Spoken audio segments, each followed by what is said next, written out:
Hello, my name is John Fioravanti. I'm a writer and a former educator.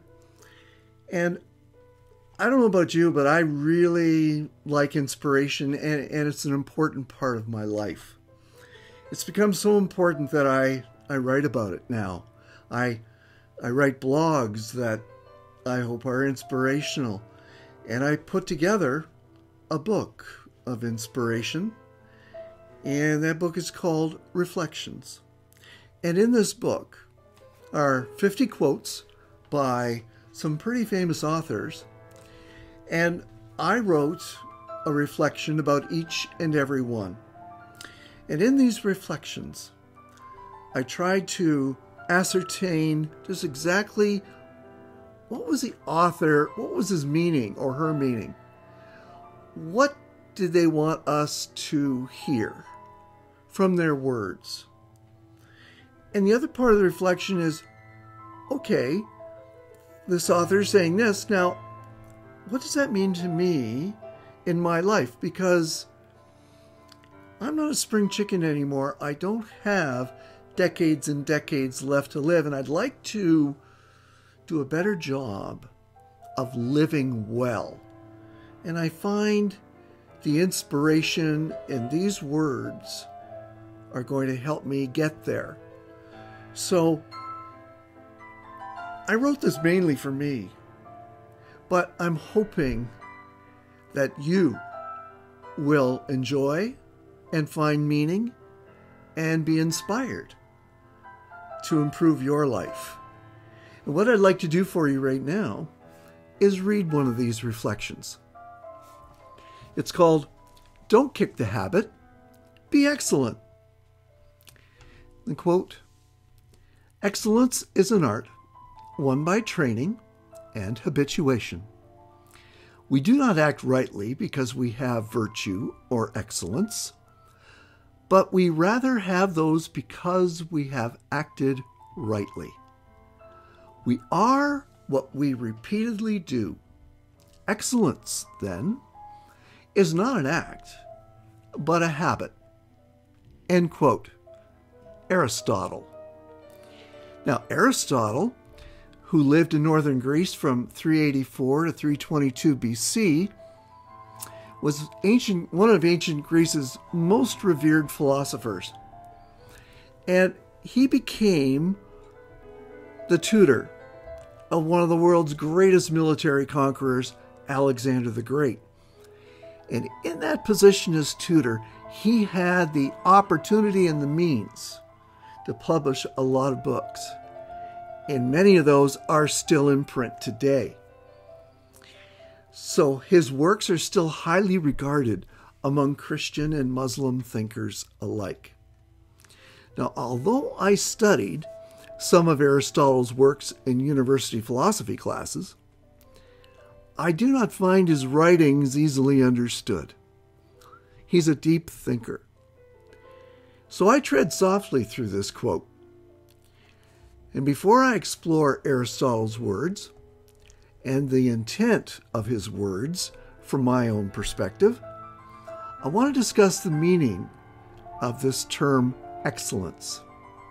Now, we're talking about a descriptor of excellence, of quality, and that is a very subjective judgment. What appears as an excellent outcome to me will appear disastrous to someone else. So, for example, the Liberal Party supporters in Canada saw the October 19th election results in 2015 as an excellent outcome. The continuation of the Trudeau dynasty in the Prime Minister's office, while the Conservative Party supporters viewed it as a terrible result. So, why did I use the term excellent? Why not just call it a good or a very good outcome? The word comes from the Latin verb accelerare, which means to surpass. My expectation and hope was that the Liberals would oust the Conservatives from power. Well, they did, and I saw that as good. But the scale of their victory was unexpected, as they won a clear majority surpassing all of my hopes. Ergo, the descriptor excellent.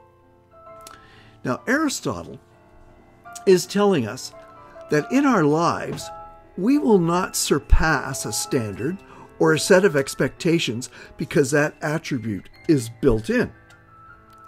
We're not born with the ability to excel.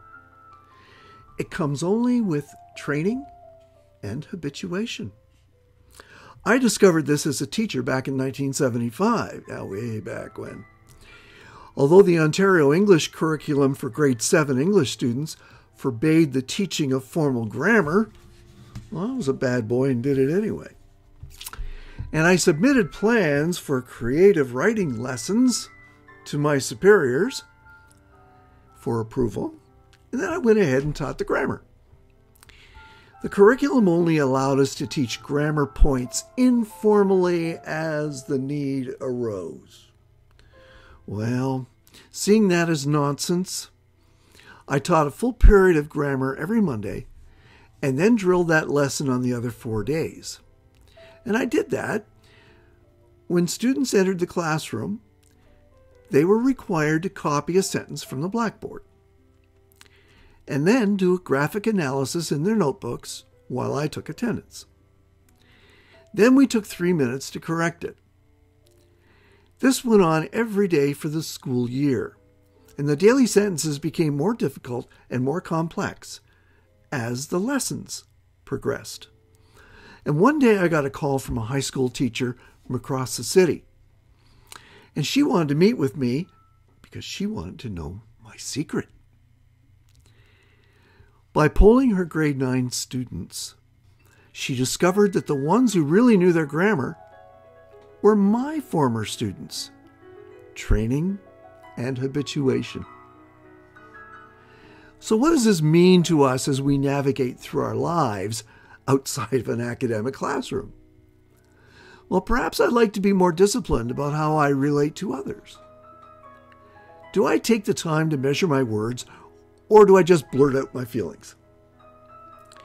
Maybe I'd like to be more disciplined in my approach to my work, especially if I find myself easily distracted.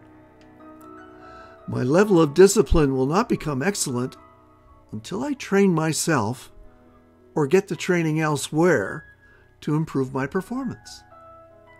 Now, once I've learned how to perform better, I can keep repeating that formula until it is a habit, something I do almost without thinking.